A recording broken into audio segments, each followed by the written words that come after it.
Hello future CS, this is CS first single this side and I welcome you to day 12 of killing your fear of assessment procedure। तो आज का section है income escaping assessment जिसमें जो कि 147 cover करता है ना। आपने इनकम एस्केपिंग असेसमेंट के बारे में अभी तक बहुत बार देखा था, थोड़ा थोड़ा कि बीच बीच में कि ऐसा है वैसा है, ये हो रहा है वो हो रहा है, लेकिन उसके बारे में मैंने हमेशा बोला कि मैं अभी स्किप करता हूँ। ऑब्वियसली जब तब तक आपको उसके बारे में डिटेल पता ही नहीं है, ये होता क्या है, ओवरव्यू मैंने दे दिया था आपको, तो वहां से आपको कुछ कैच हुआ होगा तो आपको समझ में आ गया होगा, वरना फिर मैंने स्किप किया। लेकिन कहीं भी ऐसा मेजर पोर्शन उसका नहीं आया है जो कि आपके किसी कंसेप्चुअल अंडरस्टैंडिंग में इशू क्रिएट करेगा, है ना। बाकी ऐसा तो है नहीं कि आप इसके बाद कभी रिवाइज करोगे नहीं इस चैप्टर को, जब भी रिवाइज करोगे तब आपको इजीली समझ में आ जाएगा कि हाँ ये क्या है, और चार्ट्स देखोगे। और हाँ, एक चीज़ और मुझे बोलनी थी कि अगर आप चाहते हो कि अब ये वाले जो लेक्चर्स हैं, ये आप बार-बार नहीं देखोगे, ऑब्वियस सी बात है, क्योंकि इतना ये काफ़ी डिटेल हो जाता है रिवीजन, है ना? अब और टाइम भी लगेगा ऑब्वियसली, आपको फास्ट रिवीजन करना होगा।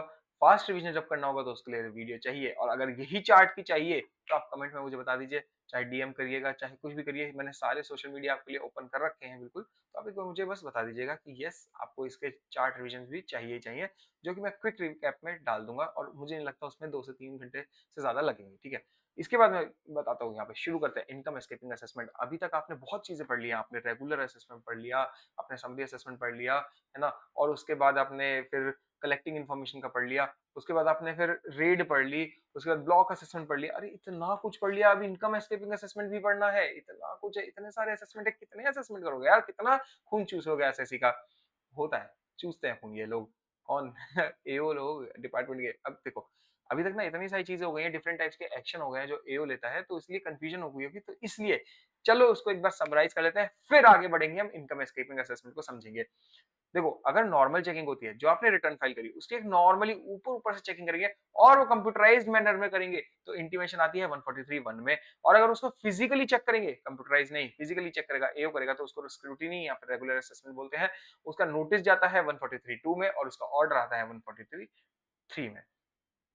इसके बाद क्या आता है, देखो, अब इस असेसमेंट को करने में ही, कोई भी असेसमेंट को करने के लिए आपको इंक्वायरी करनी होती है उस असेसमेंट का ऑर्डर देने से पहले। तो वो इंक्वायरी आप एसएससी से जब करते हो तो उसकी पावर दी गई है सेक्शन 142 में। और इस दौरान आपको कुछ भी चीज समझ में नहीं आती, आपको गड़बड़ लगती है, आपको लगता है इन्वेंटरी की वैल्यूएशन करानी है, स्पेशल ऑडिट कराना है, तो वो आप करा सकते हो 142(2)A में। उसके बाद ये बोलता है कि आपको कुछ इंफॉर्मेशन गैदर करनी है ताकि आप आगे असेसमेंट कर सको। इंक्वायरी से अलग होता है, मैंने डिफरेंस वहीं बता दिया था, है ना, जब ये सेक्शंस कराए थे। आपको इन्फॉर्मेशन गैदर करनी होती है, उसके लिए कॉल फॉर इन्फॉर्मेशन होती है, सर्वे होता है, कलेक्टिंग इन्फॉर्मेशन होता है। ये कौन सी सीरीज है आपकी 133 की, 133, 133A, 133B और 133C भी आ जाता है। इस वो सिर्फ वेरिफिकेशन का है, तो इसलिए उसको मैंने यहाँ पे डाला नहीं है, ठीक है। इसके बाद क्या बोलता है यहाँ पे, आपको अगर इन सब चीजों को करके कोई ऐसा रीजन मिलता है बिलीव करने का कि यस एओ को एसएससी से अनडिस्क्लोज्ड इनकम या एसेट मिल जाएंगे, अगर ऐसा रीजन टू बिलीव मिलता है सर, ना ना ना, इनकम एसेट नहीं मिली है, रीजन मिला है सिर्फ कि हाँ अभी बिलीव हो रहा है कि मिल जाएगा और मिल गया में अंतर है। मिल गया होता ना तो फिर यहाँ पे 147 बोलता मैं, लेकिन अगर लगता है कि मिल जाएगा तो फिर जाओ ढूंढ के आओ, अच्छे से रेड मार के आओ और सर्च एंड सीजर करके आओ, ठीक है। तो उस केस में कहता है कि हाँ लेकिन और एविडेंस चाहिए, इसलिए सर्च सीजर करना पड़ेगा, रेड करनी पड़ेगी। इसके बाद क्या बोलता है यहाँ पे कि अगर अगर आपको इनकम मिल ही गई है, आपको रीजन नहीं मिला, आपको इनकम ही मिल गई कि हाँ ये एस्केप कर दी गई थी, क्या क्या बोलता है, इनकम ही मिल गई है जो कि जिस पे टैक्स लगना चाहिए था, लेकिन वो एस्केप कर गई, असेसमेंट या रीअसेसमेंट छुपा दी गई, एस्केप कर गई। और लगता है कि यार इनकम मिली गई है, मैं इससे ही डायरेक्ट कैलकुलेट कर सकता हूँ टैक्स, मेरे को बहुत ज्यादा यहाँ पे एडिशनल एविडेंसेस की जरूरत नहीं है, बहुत ज्यादा एविडेंस नहीं चाहिए मेरे को। तो उस केस में बोलता है कि यस यस यस आप इनकम एस्केपिंग असेसमेंट कर लो। और तो और ना, यहाँ पे जो असेसमेंट ईयर है ना, वो भी सिर्फ एक ही कंसिडरेशन में है। अगर ब्लॉक असेसमेंट में क्या होता है कि यार 6 साल का करना है, और उसमें बेसिक यही है, ये 1 साल हो या कितने भी हो, बेसिक यही है कि आपको ज्यादा इन्फॉर्मेशन चाहिए तो उस केस में रेड करोगे। यहाँ पे आपको लगता है कि यार नहीं, इतना एडिशनल एविडेंस कुछ चाहिए ही नहीं है, तो मैं इनकम एस्केपिंग असेसमेंट करूंगा। अब एक चीज खास बताऊं, ये तो इनकम एस्केपिंग असेसमेंट आज है, आज से पहले पता क्या था, आज से पहले कब से, कल से नहीं नहीं, कल तक नहीं, 1 सितंबर 2024 या उसके बाद मैंने बताया अगर रेड होती है तो ब्लॉक असेसमेंट होता है। लेकिन उससे पहले क्या होता था, उससे पहले इनकम एस्केपिंग असेसमेंट ही होता है, ब्लॉक असेसमेंट अभी आया है। ब्लॉक असेसमेंट नया टॉपिक ऐड हुआ है अभी लास्ट अटेम्प्ट से, है ना। लेकिन उससे पहले क्या होता था, उससे पहले रेड के बाद भी जो इन्फॉर्मेशन मिलती थी, इनकम मिलती थी, उसके लिए यहाँ पे 147 में ही असेसमेंट किया जाता था। तो ये बाइफरकेशन मैंने यहाँ पे बनाया है, ये आईसीआई में नहीं प्रोवाइडेड है। मैंने बहुत अंडरस्टैंडिंग से मैंने जॉइंट कमिश्नर के साथ अंडरस्टैंडिंग ली थी। उस समय समझा कि अच्छा ये डिफरेंस है, कब ब्लॉक क्यों ब्लॉक असेसमेंट लाए और क्यों कब हमें 147 में अपना असेसमेंट या रीअसेसमेंट करना है। ठीक है, बात आई है रीअसेसमेंट की, तो एक बात बता देता हूँ। असेसमेंट का मतलब आपको पता ही है, रीअसेसमेंट का मैंने बताया था, लेकिन फिर से बता देता हूँ। अगर ऑलरेडी आपका असेसमेंट हो गया है, ऑलरेडी असेसमेंट हो गया है और फिर उसके बाद भी लगता है कि यार नहीं ये असेसमेंट गलत कर दिया गया था, वो असेसमेंट में भी गड़बड़ हो गई थी, तो उसको बोलते हैं रीअसेस कर देना, कि वापस से उस असेसमेंट ऑर्डर के ऊपर भी और असेसमेंट कर देना। फिर रीअसेसमेंट का जो ऑर्डर होगा उसके ऊपर भी रीअसेसमेंट हो सकता है, उसके ऊपर भी रीअसेसमेंट हो सकता है, कितनी भी बार हो सकता है, जब तक की जान है, जब तक की 147 में टाइम लिमिट बोली गई है, 147, 148 और 148A3 के लिए। अब मैं आपको ये सब चीजें टाइम लिमिट्स आगे बताऊंगा, आज ही बताऊंगा, 5 मिनट और दो सब पता चल जाएगा। ठीक है, इस डेट से पहले की रेड में भी 147 लगता था। ओके, ये आपको समझ में आ ही गया होगा सब कुछ। अब एक चीज एडिशनल बताया तो जो कि इस चैप्टर की नहीं है लेकिन आपको कंफ्यूज कर सकती है कि यार अनडिस्क्लोज्ड इनकम मिलती है, एसेट मिलता है जो कि बाहर होता है इंडिया के, तो हमने पढ़ा है कि ब्लैक मनी लगता है। यस लगता है, बिल्कुल लगता है। अगर कोई भी एसेट और इनकम आपको आउटसाइड इंडिया मिल जाती है तो ब्लैक मनी एक्ट लग जाता है, फिर उसके अकॉर्डिंग आपकी कैलकुलेशन होती है। चाहे वो एसेट आपको रेड में मिला हो, चाहे किसी भी वे में मिला हो, चाहे कुछ भी तरीके से मिला हो, अगर ऐसा मिलता है तो आपका असेसमेंट यहाँ नहीं होता, वो ब्लैक मनी एक्ट में मिलता है। ठीक है, होता है। उसके बाद क्या बोलता है कि किसी भी फेज में चाहे कुछ भी कर रहा हो, किसी भी फेज में एओ को लगता है कि यार ये जो अग्रीमेंट दिख रहा है ये तो इम्परमिसिबल अवॉइडेंस अग्रीमेंट हो सकता है। इसका मतलब क्या है, ये गार चैप्टर में समझ में आएगा। तो यस, जब गार चैप्टर समझोगे तो इसके बारे में भी समझ में आएगा, और इसके ऊपर क्या होता है, क्या प्रोसीजर लगता है, गार के प्रोसीजर लगते हैं, वो भी वही समझ में आएगा। बस यहाँ समझो कि अगर ये दोनों चीजें होती हैं इन केस, तो उस केस में आपकी ये सेक्शन, ये चैप्टर्स लग जाएंगे, प्रोसीजर्स लग जाएंगे, एक्ट्स लग जाएंगे और असेसमेंट उसके अकॉर्डिंग होगा। ठीक है, यहाँ पे अब आते हैं अपने चार्ट पे। जो एक ही चार्ट में मैंने इतना बड़ा सेक्शन है, ये कॉम्प्लेक्स सेक्शन है, उसको बहुत सिंप्लीफाई कर दिया है। ये आपको अभी कॉम्प्लेक्स लग रहा होगा, जब मैं इसको समझा दूंगा ना एक बार तो आपको लगेगा अरे बस ये था ये। और आज तक ना इनकम एस्केपिंग असेसमेंट वगैरह ये चीजें इतनी आसानी से किसी को समझ में आती ही नहीं है। मेरे को भी बहुत मुश्किल लगी थी समझने में, लेकिन मेरे को सच्ची बताऊं नहीं आ पाया, किसी टीचर से मुझे समझ में नहीं आया। मैंने बहुत वीडियोस देखी थी इससे रिलेटेड। ठीक है, अब क्या बोलता है कि जब भी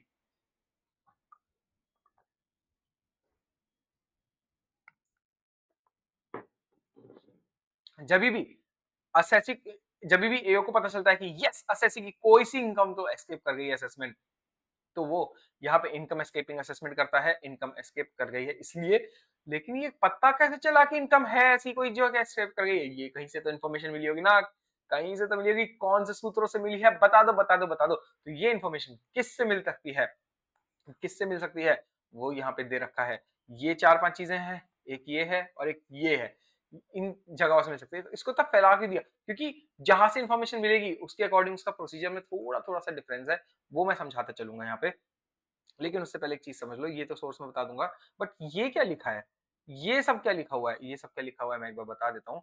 यहाँ पे ये लिखता है कि ये इनकम एस्केपिंग असेसमेंट है ना, अगर अगर अगर इनकम जो एस्केप करी है असेसमेंट से वो 50 लाख या उससे ज्यादा है तो फिर 5 साल तक कर सकते हैं असेसमेंट वाला। यानी कि एंड ऑफ असेसमेंट ईयर से 5 साल का टाइम मिलता है। अगर 50 लाख या उससे ऊपर की इनकम मिलती है तो 5 साल पुराना असेसमेंट अभी भी खोल सकते हैं। ठीक है, उसके बाद क्या बोलते हैं, 50 लाख या उससे ज्यादा है तो ये, 50 लाख से कम है तो 3 ही साल। ओके, तो एक चीज बताओ, अगर मान लो 20-21 की मिलती है 30 लाख रुपए, 22-23 की मिलती है 25 लाख रुपए और 23-24 की मिलते हैं 25 लाख रुपए, तो फिर इस केस में क्या होएगा ये बता दीजिए मुझे जरा। ये टोटल तो देखो बन रहा है 50 लाख से ऊपर, लेकिन क्या 5 लाख लग जाएंगे, वो 5 साल मिल जाएंगे हमें असेसमेंट करने के लिए, या फिर हमें इन द सेंस एओ को, मुझे नहीं चाहिए 5 साल, मुझे तो 1 रुपए मुझे नहीं करना असेसमेंट, है ना। या फिर इंडिविजुअली देखा जाएगा कि यार ये तो 50 लाख से कम है, ये भी 50 लाख से कम है, ये भी 50 लाख से कम है, तो फिर 3 साल ही दो, ऐसा बोलेंगे क्या? नहीं, जब इसको ये इन्फॉर्मेशन एक ही बारी में मिली है, एक ही बारी में पता चला है कि यस 50 लाख से ऊपर का घपला किया गया है, तो वो 5 साल तक का बैक डेट का 5 साल का असेसमेंट खोल सकता है। अब ये इन्फॉर्मेशन मिलती कहाँ है, सूत्रों की बात कर ली जाए, ठीक है तो कर ली जाए। सबसे पहले सूत्र आते हैं ये, जो कि बोलते हैं रिस्क, जो कि है risk management strategy. Risk management strategy क्या है, ये काइंड ऑफ क्या पूरी की पूरी एक एल्गोरिथम है, ये एक एआई की तरह है। ये एल्गोरिथम है जो कि फ्लैग करती है हाई रिस्क असेसीज को। ठीक है, सिर्फ हाई रिस्क असेसिस को फ्लैग करते हैं ये एल्गोरिथम, और फिर जब फ्लैग हो गए कि हाँ ये हाई रिस्क के हैं, इसके ऊपर कुछ तो इन्फॉर्मेशन ढूंढो, जरा कलेक्ट करो, तो वो इन्फॉर्मेशन कलेक्ट करने के तरीके अलग हैं, वो हम पढ़ चुके हैं सारे कलेक्ट इन्फॉर्मेशन पाने के तरीके, है ना। ये बेसिकली फ्लैग करने के लिए सिस्टम है। अगर ऐसा फ्लैग होता है, उसके बाद हमें कुछ इन्फॉर्मेशन मिलती है, तो वो भी हमारी इन्फॉर्मेशन बन सकती है, जिसके बेसिस पे हम इनकम एस्केपिंग असेसमेंट कर सकते हैं। अब इसमें क्या बोलते, यार ये आपने पढ़ा होगा कहीं, सुना होगा कहीं इंस्टाग्राम पे कि आप इंस्टाग्राम पे जो लाइफस्टाइल दिखा रहे हो वो आपकी इनकम से मैच होनी चाहिए। अगर वो आपकी इनकम से मैच नहीं हो रही है, तो यस, यहाँ पे इसी एल्गोरिथम से, इसी एआई से, इसी स्ट्रेटेजी से इनकम टैक्स डिपार्टमेंट वाले आपकी इनकम पकड़ते हैं और उसको असेस कर देते हैं, फिर उस पे टैक्स लगा देते हैं। या फिर बोलता है कि ऑडिट कराया गया था, यानी कि स्पेशल ऑडिट कराया गया था 142(2)A में, उसमें कोई ऑब्जेक्शन आया जिससे आपको पता चला, उसको क्लियर करते करते यस यहाँ तो इनकम एस्केप कर गई है असेसमेंट, तो उस पे भी आपका असेसमेंट प्रोसीजर लग जाएगा। 1990A में यानी कि DTAA का कोई अग्रीमेंट में ऐसी इंफॉर्मेशन मिली है जिससे पता चल रहा है कि यस, आगे मैं बोलूंगा नहीं, तो ये भी वैलिड इंफॉर्मेशन मानी जाएगी। सर्वे करते हो 133A में और इतनी इंफॉर्मेशन मिल गई है कि यस, डायरेक्ट लगता है कि यो अब तो मैं इनकम एस्केपिंग असेसमेंट डायरेक्टली कर सकता हूं, मेरे को और इंफॉर्मेशन की जरूरत नहीं है जिसके लिए मैं रेड मारूं, तो फिर मैं रेड नहीं करूंगा, मैं डायरेक्टली असेसमेंट कर दूंगा। अगर लगता है कि जरूरत है चीजों की, और भी इंफॉर्मेशन चाहिए, भर भर के इंफॉर्मेशन मिल सकती है, भर भर के इनकम मिल सकती है, तो यस, रेड कर दोगे। लेकिन यहाँ पे 133A का नॉर्मल वाला सर्वे बोला गया है। आपका जो 133A2A का आपका टीडीएस टीसीएस वाला सर्वे होता है, उसको यहाँ पे एक्सक्लूड कर दिया गया। ये कहा कि नहीं नहीं, उसमें हम नहीं मानेंगे, उससे कुछ भी मिलता है वो हम रिलायबल इन्फॉर्मेशन नहीं मानेंगे, उसके बेसिस पे आप इनकम एस्केपिंग असेसमेंट नहीं कर सकते हो। और ये सर्वे भी जो ऐड किया गया है, ये 19924 के बाद ही किया गया है, जब से ब्लॉक असेसमेंट इंट्रोड्यूस हुआ उसके बाद। ओके, यहाँ पे और क्या बोलता है, अगर कोई ट्राइब्यूनल या कोर्ट का ऑर्डर आता है कि ये इसको रीअसेस करो, इसको चेंज करो, तो उस केस में भी आपको इनकम एस्केपिंग असेसमेंट करना ही पड़ेगा।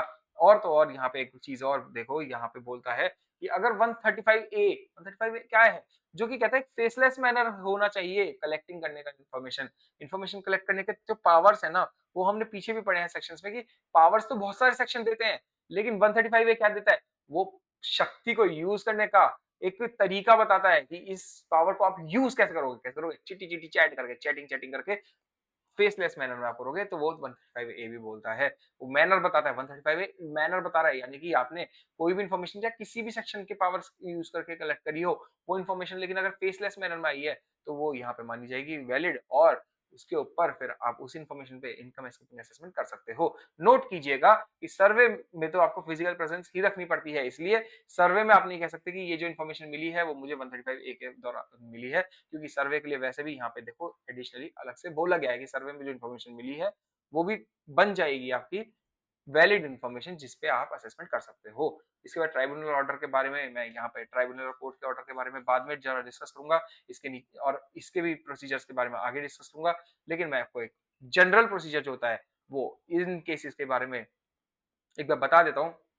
जनरल प्रोसीजर क्या होता है, एक बार इंफॉर्मेशन मिल गई और पता चला कि यस इनकम है एस्केप्ड असेसमेंट, तो इनकम एस्केपिंग असेसमेंट करना पड़ेगा। तो फिर एओ क्या करता है, एओ कहता है कि मेरे पास ऐसी इंफॉर्मेशन तो मैं डायरेक्ट टैक्स कैलकुलेट करके भेज दूं असेसी को, और कहूंगा कि ला ला ला ला ला पैसा ला पैसा ला पैसा ला, कह देगा, नहीं कह सकता।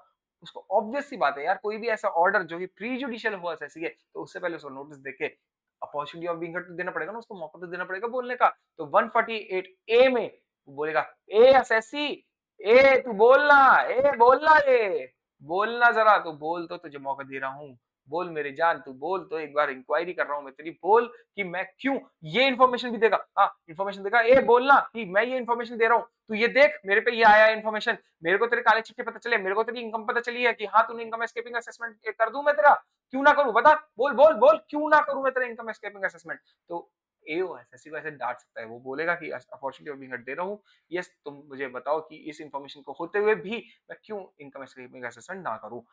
और ये जो 148A का नोटिस दे सकता है वो 3 साल या 5 साल के अंदर अंदर दे सकता है, लिमिट मैंने ऊपर समझा दी है। इसके बाद असेसी ऑब्वियसली इसका रिप्लाई कुछ तो करेगा ना, नहीं करेगा तो बेस्ट जजमेंट असेसमेंट नहीं हो जाएगा, तो फिर वो असेसी इसका रिप्लाई करेगा स्पेसिफाइड टाइम में। टाइम कितना दे सकते हैं वो कुछ नहीं बोला गया यहाँ पे। अब जब एसएससी रिप्लाई करेगा तो एओ ये इंफॉर्मेशन लेके और तो और एसएससी का रिप्लाई लेके क्या करेगा, जैसे ब्लॉक असेसमेंट में क्या हुआ था, ब्लॉक असेसमेंट में हमने देखा था कि रेट जब होती है उसके बाद कुछ एविडेंसेस मिलते हैं, और जब ये एविडेंस मिलते हैं तो ये एविडेंस लेके एओ अपने सीनियर्स इनके पास जाता है और बोलता है कि आप मुझे परमिशन दो कि मैं ब्लॉक असेसमेंट स्टार्ट कर दूं, और जब ये परमिशन दे देते हैं उसके बाद 158 बीसी में 158 बीसी में ब्लॉक असेसमेंट के लिए वो ब्लॉक पीरियड की अनडिस्क्लोज्ड इनकम मंगाने के लिए आईटीआर बी भरने का नोटिस भेज देता है एसएससी को। सिमिलरली यहाँ पे भी यही होएगा, यही इसी से सिमिलर होएगा, वो समझ में आ गया था, ये भी आराम से समझ में आ जाएगा। क्या बोलता है कि जो एओ है ना, वो यहाँ पे ये रिप्लाई लेके और इन्फॉर्मेशन लेके इन्हीं के पास जाएगा, कहेगा कि देखो ये मेरे पास ये इन्फॉर्मेशन है, जैसे कि वहां पे एविडेंस है, जैसे कहेगा मेरे पास इन्फॉर्मेशन है, एसएससी से मैंने बात कर ली है, अब आप बताओ मैं इसके ऊपर आगे 148 का नोटिस भेज दूं। 148 के नोटिस में भी वो रिटर्न ही मंगाएगा, जैसे 158 बीसी में रिटर्न मंगा रहा था, ऐसे 148 में के नोटिस के बाद भी रिटर्न ही मंगाएगा। एसएससी से ही कहेगा कि ये इन्फॉर्मेशन के ऊपर तू ही मुझे इनकम असेस करके मेरे को भेज, और मैं देखना चाहता हूँ तू कैसे कंप्यूट करता है, ठीक है। तो उस केस में ये अप्रूवल मांगेगा। अगर ये अप्रूव कर देते हैं और कहते हैं कि यस ये फिट केस है, 148 का नोटिस भेज दो, तो भेज देंगे। और अगर वो बोलता है कि नहीं नहीं नहीं नहीं, जरूरत नहीं है, फिट नहीं है ये केस, नहीं कुछ होने का इसके आगे, तो फिर यहाँ पे वो केस यहीं की यहीं बंद कर दिया जाएगा, कुछ नहीं हो सकता इसके आगे, है ना। अगर यहाँ पे फिट केस का ऑर्डर आ जाता है तो ऑब्वियसली बात है ना, यहाँ पे फिट केस का क्योंकि ऑर्डर आ गया है 148A3 में, तो यहाँ पे क्या होगा, नोटिस दिया जाएगा एसएससी को। एसएससी को नोटिस दिया जाएगा कि भाई मेरे पास फिट केस का ऑर्डर आ गया है, और ये नोटिस जो जाएगा ना, ये जा सकता है ये जा सकता है आपका 3 साल और 5 साल और 3 महीने, यानी कि 3 साल 3 महीने या फिर 5 साल 3 महीने। ऊपर हमारा 148A का जो नोटिस जा रहा था उसके लिए हमारे पास टोटल 3 साल या 5 महीने, 3 साल या 5 साल ही थे।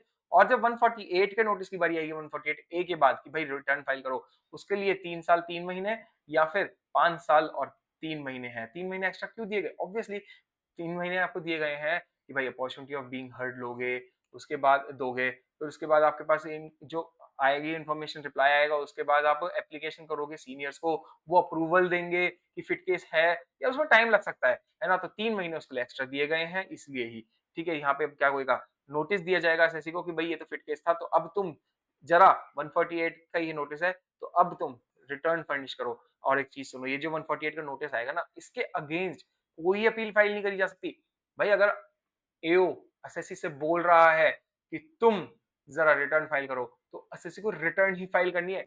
ये क्या बात होती है कि मैं नहीं करूंगा, मैं तो लड़ाई करूंगा? अरे भाई कर दो ना रिटर्न फाइल, इतना भरोसा है कि सब कुछ सही है तो करो रिटर्न फाइल। तुम किसी को और अभी जाके अपील नहीं कर सकते, किसी भी कोर्ट में चले जाओ, लेकिन हाँ हाई कोर्ट में यार रिट पिटीशन फाइल कर सकते हो। रिट पिटीशन होती है जब भी नेचुरल जस्टिस नहीं मिलता किसी इंसान को, है ना। तो यहाँ पे वो इनकम टैक्स एक्ट के अंडर में किसी को पावर नहीं दी गई कि वो अपील कर सके 148 के नोट रिटर्न फाइलिंग वाले नोटिस को लेके, लेकिन बोला गया है कि रिट पिटीशन फाइल कर सकते हैं अगर नेचुरल जस्टिस कंप्लाई नहीं किया गया एओ से, ठीक है ना। तो ऑब्वियसली बात है, जब उसको बोल रहा है कि रिटर्न फर्निश करो, 148 में बोल रहा है रिटर्न फर्निश करो करो करो करो करो, और एक स्पेसिफाइड पीरियड बता देगा। अब ये पीरियड कितना बताएगा? ब्लॉक असेसमेंट में हमें एक पीरियड पता चला था कि 60 डेज बताता है, और 60 डेज के बाद 30 डेज का एक्सटेंशन भी दे सकता है, 3 रीजन अगर फुलफिल होते हैं तो। 60 डेज और 30 डेज मिलकर बनते हैं 90 डेज। तो 90 डेज जो बन रहे हैं उसने एक ही बारी में दे दिया, उसने कहा 3 महीने ले ले, तो 3 महीने ले ले, है ना। यार पहली 3 महीने दे दिए, तो यार जब वहां पे एक्सटेंड करके 90 डेज थे, यहाँ पे 3 महीने ऑलरेडी दे दिए, कोई एक्सटेंशन नहीं है, यहाँ पे कोई एक्सटेंशन का प्रोविजन है ही नहीं है। ओके, याद रखना है इस चीज को। और ये याद करने का भी आपको तरीका बता दिया, 60 + 30 = 90, तो 90 मतलब 3 महीने, और 3 महीने फ्रॉम एंड ऑफ मंथ। जब भी नोटिस इशू हुआ था 148 का नोटिस इशू, सर्व नहीं बोला जा रहा, इशू, यानी कि अगर नोटिस जो है आपका 29 अगस्त को इशू हुआ, है ना, और सर्व हुआ है वो 1 सितंबर को, तो फिर आपके जो 3 महीने देखे जाएंगे ना, वो इसके एंड ऑफ मंथ, यानी कि 31 अगस्त से 3 महीने देखे जाएंगे, 30 सितंबर अक्टूबर नवंबर, 30 नवंबर तक देखा जाएगा। यहाँ पे टाइम लिमिट दी जाएगी, ना कि आप ये कहोगे कि यहाँ से मैं पहले 39 तक जाऊं, तो यहाँ से 31 दिसंबर तक जाऊं। ऐसा नहीं होगा, ऐसा होगा, ठीक है। इसमें आप क्या देखते हैं आगे, ये इशू से देखा जाएगा, सर्व से नहीं, 3 महीने दिएंगे जाएंगे एंड ऑफ मंथ से। और रिटर्न फर्निश करी अगर टाइम पे करी तो 139 की मानी जाएगी, जैसे कि ब्लॉक असेसमेंट में भी देखा था। और वहां पे भी बोला था कि इसको लेकर आप रिवाइज नहीं कर सकते, ऑब्वियसली यहाँ पे भी आप रिवाइज नहीं कर सकते, जैसे कि नॉर्मल रिटर्न 139 वाली आप कर सकते हो। और तो और यहाँ पे बोलता है 147 का फिर नोटिस आ जाएगा। ऑब्वियसली बात है ना, रिटर्न आई, उसके ऊपर सारा आपका प्रोसीजर वही होगा, देखेंगे सही है नहीं है, कुछ चेंजेस करने चेंज करेंगे, जो भी है। एसएससी का ऑर्डर आएगा जो कि एओ भेजेगा, और वो ऑर्डर कब तक आ सकता है, 147 में आएगा। वो ऑर्डर कब तक आ सकता है, चाहे वो असेसमेंट का हो चाहे रीअसेसमेंट का हो, वो कब तक आएगा, कब तक आएगा, कब तक आएगा उसके लिए भी यहाँ पे 12 मंथ्स की डेट दी गई है। आप याद करो 143 यहाँ पे अपनी 143 में भी कितनी टाइम दिया गया था, 12 months from the end of assessment year, है ना, या फिर जब भी रिटर्न फाइल हुई थी, अगर वो रिटर्न फाइल करी गई है 142 1 के नोटिस के बाद, और 140 आपने फिर हमने अभी देखा 158 बी से बी आई तक, यानी कि ब्लॉक असेसमेंट के केस में क्या होता है, यहाँ पे भी आपको 12 मंथ्स मिलते हैं from end of quarter, 12 months ही मिल रहे हैं लेकिन एंड ऑफ क्वार्टर से मिल रहे हैं। कौन सा एंड ऑफ क्वार्टर है ये, जब लास्ट डेट ऑफ ऑथोराइजेशन हुई थी, ठीक है। इसके बाद यहाँ पे 147 में कब तक का डेट मिल रही है, मिल 12 मंथ्स ही रहे हैं।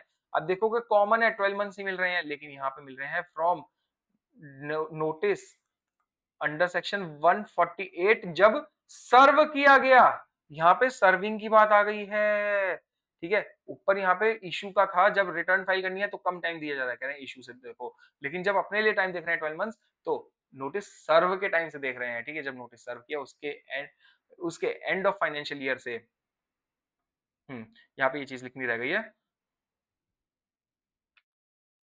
सर्व किया उसके एंड ऑफ फाइनेंशियल ईयर से आपका 12 मंथ्स मिलेंगे, ठीक है। तो यहाँ पे मिलने 12 मंथ्स ही आपको तीनों केसेस में असेसमेंट में, ओके। इसके बाद ये सेक्शन आपका यहीं खत्म हो जाता है, इतना इजी है। अरे नहीं यार, अभी चार्ट तो बाकी का रह रहा है, ये तो एक प्रोसीजर बताया था, लेकिन हाँ ये समझ में आ गया, तो आपको पूरा सिस्टम समझ में आ गया है। बस थोड़ी सी चीज और रह रही है, थोड़ी सी पैचेस भरने की बात है, वो देख लो। वो क्या कहता है, अगर फेसलेस मैनर में आता है ना, तो आप लॉजिक समझो कि जब फेसलेस मैनर में आपको इन्फॉर्मेशन मिल ही रही है, एक चीज समझो, 148 ए का नोटिस क्या करता है, वो अपॉर्चुनिटी ऑफ बीइंग हर्ड देता है। कहता है कि मेरे पास ही इन्फॉर्मेशन है, तुम बताओ मैं 148 का नोटिस क्यों ना भेजूं, तुमसे क्यों ना रिटर्न भरवाऊं मैं इस इन्फॉर्मेशन को इंक्लूड करवा के एज एन इनकम। तो फिर वो बोलता है कि यार जब फेसलेस मैनर में हो रहा है, ऑलरेडी वो इन्फॉर्मेशन सामने से ही मिली है, असेसी ही दे रहा है, तो मैं असेसी से जो इन्फॉर्मेशन मिली उसी को लेकर उसको बोलूंगा कि अच्छा तुम बताओ अब इसके ऊपर असेसमेंट। अरे भाई वो दे रहा है ना, तुम उसको क्यों उसके ऊपर वापस से अपॉर्चुनिटी ऑफ बीइंग हर्ड दोगे, जरूरत ही नहीं है। बहुत लॉजिकल बात है।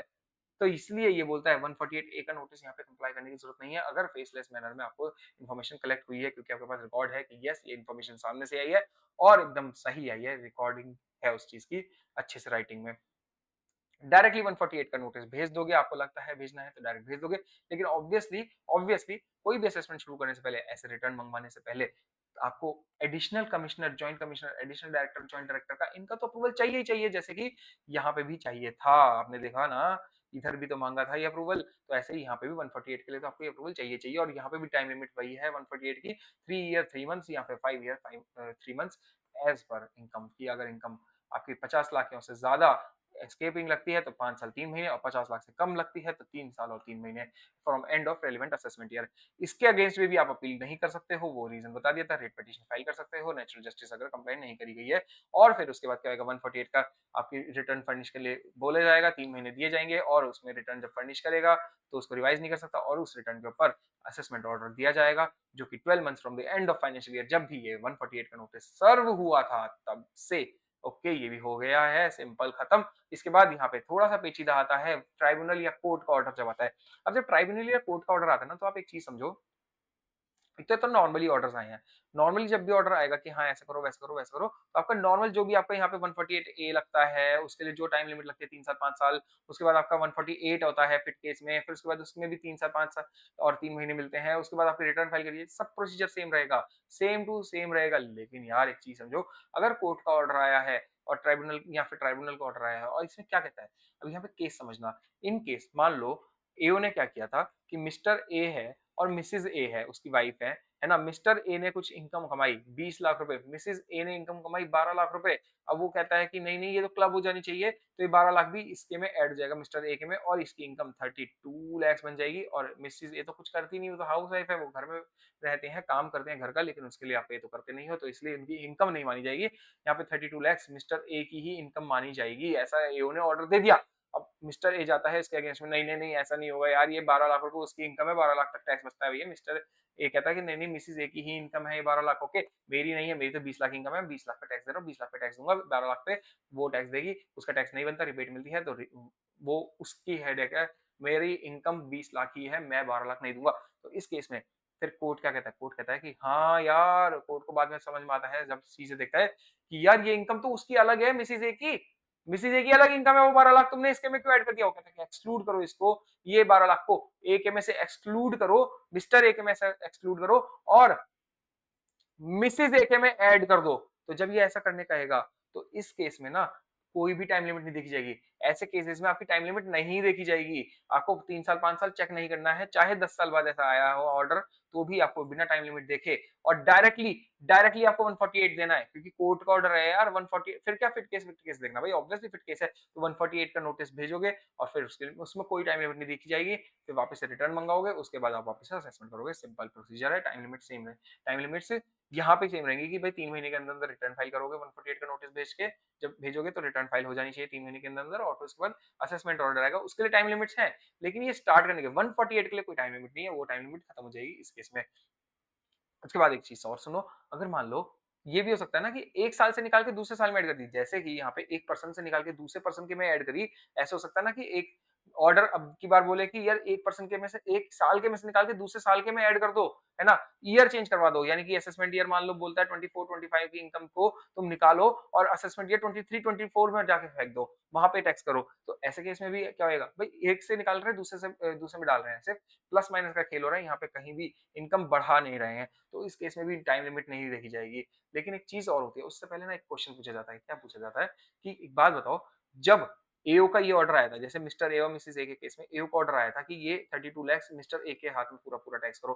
तो जब ये एओ का ऑर्डर आया था और ये 32 लाख वाले ऑर्डर के अगेंस्ट में केस फाइल किया था मिस्टर ए ने, जब केस फाइल किया था, सू किया था उस ऑर्डर को, तो जब वो ऑर्डर को सू किया था, अपील किया था, उस टाइम पे क्या रीअसेस करने की टाइम लिमिट एक्सपायर हो गई थी? यानी कि उस टाइम पे क्या वो 3 साल का टाइम या फिर 5 साल का टाइम एक्सपायर हो गया था? अगर वो एक्सपायर हो गया था, अगर उसी टाइम एक्सपायर हो गया था जब असेसी ने ट्राइब्यूनल में जाके या फिर कोर्ट के पास जाके अपील करी फाइल, तो उस टाइम ही अगर हो गया था तो फिर बाद में ऑर्डर आने का कोई फायदा नहीं है। तो फिर वो कहेगा कि यार कोई ऑर्डर नहीं आ सकता। मतलब वो कहेगा कि यार जब तुमने स्यू किया उसी टाइम पे टाइम लिमिट सारी खत्म हो गई थी, तो अब क्या देखोगे?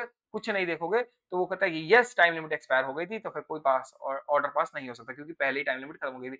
अगर उस टाइम टाइम लिमिट खत्म नहीं हुई थी, लेकिन जब तक कोर्ट का ऑर्डर आया तब तक टाइम लिमिट खत्म हो गई थी, तो वो कहता है कि ठीक है तब नहीं देखा जाएगा। उस टाइम टाइम लिमिट थी, उस टाइम असेसी जो है वो रीअसेस, एओ जो है रीअसेस कर सकता था।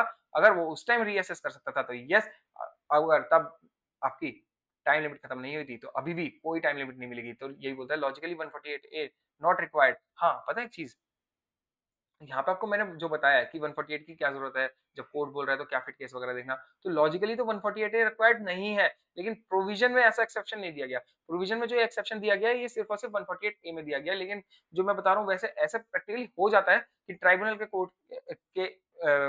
या कोर्ट के ऑर्डर के बाद डायरेक्ट ही 148 लग जाता है, लेकिन 148 ए को जस्ट एक प्रोविजन की फॉर्मेलिटी के लिए लगाना पड़ जाता है। ठीक है, इसके बाद यहाँ पे क्या होता है, यहाँ पे पूरा का पूरा सेक्शन ये खत्म हो जाता है। अगर इन केस के अलावा कुछ भी होता है तो मैंने बताया ट्राइब्यूनल के केस में पूरी की पूरी टाइम लिमिट्स एप्लीकेबल है, पूरी की पूरी approval opportunity of being heard सब कुछ एप्लीकेबल है। ओके, 148 है यहाँ पे। अच्छा एक चीज और, ये जब 148 लगेगा यहाँ पे ट्राइब्यूनल का कोर्ट के बाद भी जब टाइम लिमिट नहीं है, तभी भी एक अप्रूवल तो यार ले ही लोगे ना सीनियर्स का, तो वो सब चीजें तो यहाँ पे कॉपी पेस्ट लगेंगी। 148 तो आपका ऐसे चीज लगेगा जैसा लगता है। ठीक है, तो ये सेक्शन आपका खत्म हो गया यहाँ पे। बस कुछ छोटे मोटे इसके नोट्स हैं, वो एक बार देख लो, यहाँ पर नजर मार लो। क्या बोलता है, अगर आपका एक इनकम एस्केपिंग असेसमेंट चल रहा है और ड्यूरिंग असेसमेंट आपको कुछ ऐसा नया इशू मिलता है कि यार तो नई इनकम लग रही है, नया इशू लग रहा है, तो फिर उसके लिए क्या दोबारा से पूरा प्रोसीजर अपना के शुरू से 148 ए का नोटिस भेजना होगा? नहीं, अगर ऑलरेडी इनकम एस्केपिंग असेसमेंट चल रहा है, न्यू आपको इशू मिला है, तो उसके ऊपर आप प्रोसीडिंग कंटिन्यू करोगे और उस न्यू इशू को भी इनकॉर्पोरेट कर लोगे। आपको दोबारा से नए 148 ए का नोटिस की जरूरत नहीं है। 152(1) क्या कहता है कि टैक्स रेट जो पुराना वाला है वो अप्लाई होगा। यानी कि अगर 22-23 की इनकम है तो 22-23 का अगर इनकम एस्केपिंग असेसमेंट हो रहा है तो 22-23 का टैक्स स्लैब और टैक्स परसेंटेजेस ही अप्लाई होंगे, उसके ऊपर के या नीचे के किसी साल के नहीं होंगे। जिस साल की इनकम है उसी साल के टैक्स स्लैब अप्लाई होंगे। उसके बाद क्या बोलता है 152(2) में क्या होता है, देखो जैसे मान लो ऑर्डर ऐसा दिया, एओ ने कहा कि ये इनकम इस साल में नहीं, ईयर 1 में नहीं, ईयर 2 में टैक्स होगी, या ईयर 2 में नहीं, ईयर 1 में टैक्स होगी, तो ईयर हटा रहा है ना। लेकिन अगर मान लो परसेंटेज ही सेम है टैक्स का, टैक्स लगना सेम है, तो असेसी क्या कहेगा, असेसी सेटिस्फाई करेगा एओ को।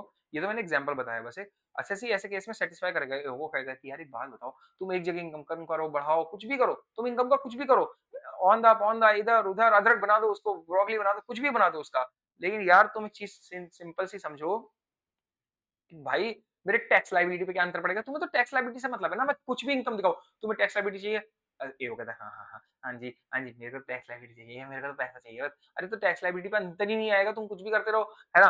अगर वो एओ सेटिस्फाई हो जाता है कि यस यार टैक्स लायबिलिटी पे तो कोई इम्पैक्ट आएगा ही नहीं, चाहे मैं इस इनकम को कंसिडर करूं या ना करूं, और फिर वो कहता है कि यार लेकिन चलो ठीक है कोई नहीं, लेकिन और तो और फिर असेसी बोलता है कि और सुनो, तुमने ये जो असेसमेंट किया था ना पहले, मैं पक्का कहता हूँ इसके देखो, ये जो पहले असेसमेंट किया था इससे ज्यादा तो टैक्स तुम्हारा आएगा नहीं, तो ये जो पहले तुमने असेसमेंट किया था, मैं पक्का पक्का पक्का कह रहा हूँ कि मैं इसके अगेंस्ट कोई भी अपील फाइल नहीं करूंगा, कोई भी रिवीजन नहीं फाइल करूंगा, कोई भी रेफरेंस नहीं दूंगा आपके पहले ऑर्डर के अगेंस्ट। तो आपको उस ऑर्डर के वाला पैसा तो मिल ही गया, ये वाला ऑर्डर अब ये वाला असेसमेंट करके करोगे क्या, क्यों मेहनत कर रहे हो जब आपको टैक्स लायबिलिटी एक्स्ट्रा मिलनी ही नहीं है। तो इस केस में अगर एओ सेटिस्फाई हो जाता है तो वो प्रोसीडिंग को ड्रॉप कर देगा। ओके, इसके बाद यहाँ पे सेक्शन 151 आता है, 151 ए आता है, जिसमें बोलता है कि ये सब कुछ एक फेसलेस मैनर में होगा। तो यहाँ पे ना सेक्शन याद रखने की फेसलेस मैनर की जरूरत नहीं है, बेसिकली याद रखो अब सब कुछ ही फेसलेस मैनर में हो रहा है यार, और ये फेसलेस मैनर कैसे काम करता है वो मैं बस आपको अगले लेक्चर में समझा दूंगा, ठीक है। यहाँ पे बोलता है, हाँ आ गया ना 139(8) में मैंने एक अमेंडमेंट छोड़ा था जो 148 ए के नोटिस से रिलेटेड था, वो मैंने कहा था ना कि अभी समझा दूंगा, तो वो आ जाओ, समय आ गया है। पेज नंबर 8 पे आइए, पेज नंबर 8 ये रहा, यहाँ पे बोलता है, ये देखो, ये मैंने बताया था टाइमलाइन की, भाई जब भी असेसमेंट ईयर खत्म होता है उससे 48 मंथ तक आपकी आईटीआईयू फाइल हो सकती है, लेकिन होता क्या है, अमेंडमेंट क्या आया यार, 36 मंथ के बाद और 48 मंथ से पहले, यानी कि 4th ईयर के पीरियड में अगर आपका 148 ए का नोटिस आता है तो आप रिटर्न फाइल नहीं कर सकते उसके नोटिस पे भी, यानी कि अगर आपको एक अपॉर्चुनिटी ऑफ बीइंग हर्ड ही मिली गई है, कुछ ज्यादा कुछ नहीं है 148 के नोटिस में, 148 ए के नोटिस में आपके पास इन्फॉर्मेशन आती है और बोलते हैं अपॉर्चुनिटी ऑफ बीइंग हर्ड दो, ज्यादा कुछ नहीं हुआ, प्रोसीडिंग स्टार्ट नहीं हुई है, लेकिन फिर भी बोलता है कि अगर 4th ईयर में ऐसा होता है तो फिर आप आईटीआईयू फाइल नहीं कर सकते हो, लेकिन अगर आपका 148 ए सबसेक्शन 3 का ऑर्डर आता है कि भाई ये तो नॉट फिट केस है, वो कहता है नॉट फिट केस है, आपकी प्रोसीडिंग नहीं चालू हो रही है, तो फिर वो कहता है ठीक है, तो फिर हम तो फिर डिपार्टमेंट तुम्हारे पीछे नहीं पड़ा हुआ है, अगर डिपार्टमेंट तुम्हारे पीछे नहीं पड़ा हुआ है तो यस तुम रिटर्न फाइल कर सकते हो, और ये अमेंडमेंट आया है सिर्फ अभी इसी साल से, आपके 25-26 प्रीवियस ईयर से। ओके, अब इसमें एक चीज और बताता हूँ, ये तो हो गया सिंपल प्रोविजन जो आया है, पहले क्या होता था, पहले अगर पहले इस दिन भी इस टाइम पे भी 148 ए का नोटिस आ गया ना तो माना जाता था यस प्रोसीडिंग स्टार्ट हो जाएगी या हो गई है, तो फिर वहां पे आईटीआईयू आपकी बंद कर दी जाती थी, उसको फाइल नहीं करने दिया जाता था। अब की बार बोला है कि यस अगर ये 4th ईयर में ही नोटिस आता है तब नहीं करनी दी जाएगी, यानी कि अगर वो इस पीरियड में 148 ए का नोटिस आता है तो आप आईटीआई फाइल कर सकते हो। हाँ, पहले मना था, लेकिन अब बोला गया है कि यहीं पे आया तो मना है, तो यानी कि यहाँ आया तो हाँ है, कोई दिक्कत नहीं है। और तो और यहाँ बोला कि अगर यहाँ आता है तो फाइल नहीं कर सकते हो, ये बोला, ठीक है। अगर ये बोल इसमें ये नहीं बोला कि यहाँ आया तो फिर आप 36 मंथ तक फाइल कर सकते हो, इसमें ऐसा कभी नहीं बोला, अभी तक तो नहीं बोला कि 24th मंथ के पीरियड में आया, मान लो यहाँ पे आया 20th मंथ में आ गया, अगर 20th मंथ में 148 ए का नोटिस आया तो ऐसा नहीं बोला कि 36 मंथ तक ही फाइल कर सकते हो, तो आप 48 मंथ तक ही कर सकोगे, ठीक है, क्योंकि 36 मंथ की ऐसी कोई रिस्ट्रिक्शन उस समय अभी नहीं दी गई है, ठीक है। तो यानी कि अगर नोटिस यहाँ आता है, यहाँ आता है, यहाँ आता है 148 ए का, तो उस केस में अगर 148 ए का नोटिस आता है, उस केस में आप रिटर्न पूरे 4 इयर्स तक फाइल कर सकते हो, अनलेस अगर 148 ए का नोटिस आता है उसके बाद यार 148 का भी तो नोटिस आ सकता है ना कि भाई रिटर्न फाइल कर दो, अगर 148 का नोटिस आ गया यानी कि प्रोसीडिंग स्टार्ट हो गई, और मैंने बताया था स्टेप 1 में चेक करने के लिए कि अगर प्रोसीडिंग स्टार्ट हो जाती है और यानी कि डिपार्टमेंट आपके पीछे पड़ चुका है, अगर डिपार्टमेंट आपके पीछे पड़ चुका है, आपसे चिपक चुका है, तो फिर आप आईटीआईयू फाइल नहीं कर सकते हो, चाहे कुछ भी टाइमलाइन चल रही हो। तो यानी कि अगर 148 ए का नोटिस यहाँ आया और 148 का नोटिस यहाँ पे आ गया तो आप यहीं तक ही रिटर्न फाइल कर सकते थे, 148 का नोटिस आने के बाद नहीं कर सकते हो। ये देखो यहाँ पे भी मैंने यही लिखा है, if notice under section 148 A issue होता है विद इन 36 मंथ्स, यानी कि इस पीरियड में इशू हो गया या इस पीरियड में इशू हो गया, तो from end of relevant assessment year, तो आईटीआईयू फाइल करी जा सकती है अप टू 48 मंथ्स पूरे टाइम तक, या फिर जब भी आपको notice under section 148 fit case के बाद आ गया, यानी कि 148 का आपका रिटर्न फाइलिंग का नोटिस आ गया है अगर, तो फिर तब तक ही आप फाइल कर पाओगे। यानी कि मैंने जैसे बताया था यहाँ पे नोटिस आया तो वैसे तो आप यहाँ तक कर सकते हो, लेकिन अगर यहाँ पे 148A का 148 का ही नोटिस आ गया कि अब रिटर्न फाइल करो, तो फिर आप यहीं तक ही कर पाओगे, इसके आगे नहीं कर पाओगे। तो वही वाली चीज को ये इंग्लिश में बोलता है। और इसी के ऊपर एक एग्जाम्पल भी दे दिया आईजीआई ने, देख रहे हो यहाँ पे।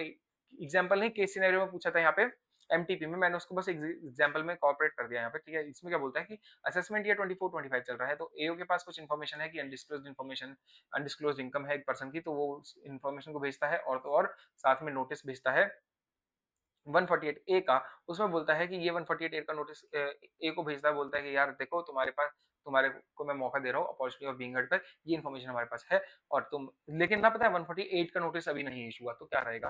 तो देखो ए जो है रिटर्न फाइल कब तक कर पाएगा, असेसमेंट ईयर 24-25 चल रहा है, तो असेसमेंट ईयर एंड होएगा 31 मार्च 25 को, ठीक है। इसके बाद 48 मंथ्स यानी कि 4 साल और जोड़ लो 29 में, तो 31 मार्च 2029, तो यही डेट बोलता है 31 मार्च 2029 तक तो आईटीआईयू फाइल कर सकता है।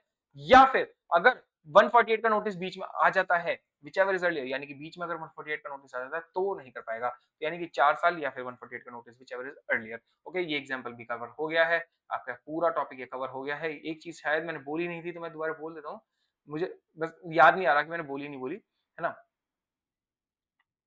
इसमें क्या होता है यहाँ पे, जब 148 ए का नोटिस जाता है ना 3 साल और 5 साल के अंदर अंदर, उसमें अपॉर्चुनिटी ऑफ बीइंग हर्ड देते हैं, तो यहाँ पे इन्फॉर्मेशन भी दी जाएगी, यानी कि इन्फॉर्मेशन भी दी जाएगी, ये मैंने बताया था। लेकिन एक चीज का डिफरेंस बता देता हूँ बस यहाँ पे, कि जब रेड करते हैं, रेड का जब वारंट आता है, तो वहां पे आपको रीजन नहीं बताना, वहां आपको रीजन नहीं बताना कि मैं क्यों रेड करने आ गया, कैसे मेरे को ऐसा रीजन टू बिलीव है कि तुम्हारे पास कुछ मिल जाएगा, तो वहां पे रीजन नहीं बताना, लेकिन यहाँ पे आपको इन्फॉर्मेशन देनी है, काइंड ऑफ वही कह लो रीजन, कि जिस वजह से आपको लग रहा है कि अभी असेसमेंट कर देना चाहिए, तो वो इन्फॉर्मेशन यहाँ पे दे देनी है। इसके बाद क्वेश्चन की बात करते हैं, तो यहाँ पे एक बहुत सिंपल सा एक एमसीक्यू है, क्या बोलता है यहाँ पे कि बिफोर असेसमेंट, जब असेसमेंट होता है 147 में, उससे पहले एओ एक नोटिस देता है कि भाई रिटर्न फर्निश करो। वो कितने पीरियड में करने बोलता है, कितने पीरियड में बोलता है, अभी तो पढ़ा था यहाँ पे। रिटर्न फर्निश जब करने बोल रहा है तो 3 मंथ्स में 60 डेज तो ब्लॉक असेसमेंट में देता है, और 30 डेज एक्सटेंशन देता है, तो टोटल 90 डेज, यानी कि मोटा मोटी 3 महीने दिए जा रहे हैं एंड ऑफ मंथ से, जब 148 का नोटिस इशू किया गया था। तो यहाँ पे आप देखो 3 मंथ्स ही इसका आंसर हो जाता है। ओके, इसके बाद के क्वेश्चंस जो है ये कल वाले कंसेप्ट पे बाद हो जाएंगे, और ये आपका चैप्टर भी खत्म हो जाएगा। क्वेश्चंस भी बस 2 ही बचे हैं, छोटे छोटे से, चैप्टर भी छोटा सा बचा है। मेरे ख्याल से कल के लेक्चर में या फिर और एक और अगर लगा तो लगा, उसमें खत्म हो जाएगा इजीली ये चैप्टर।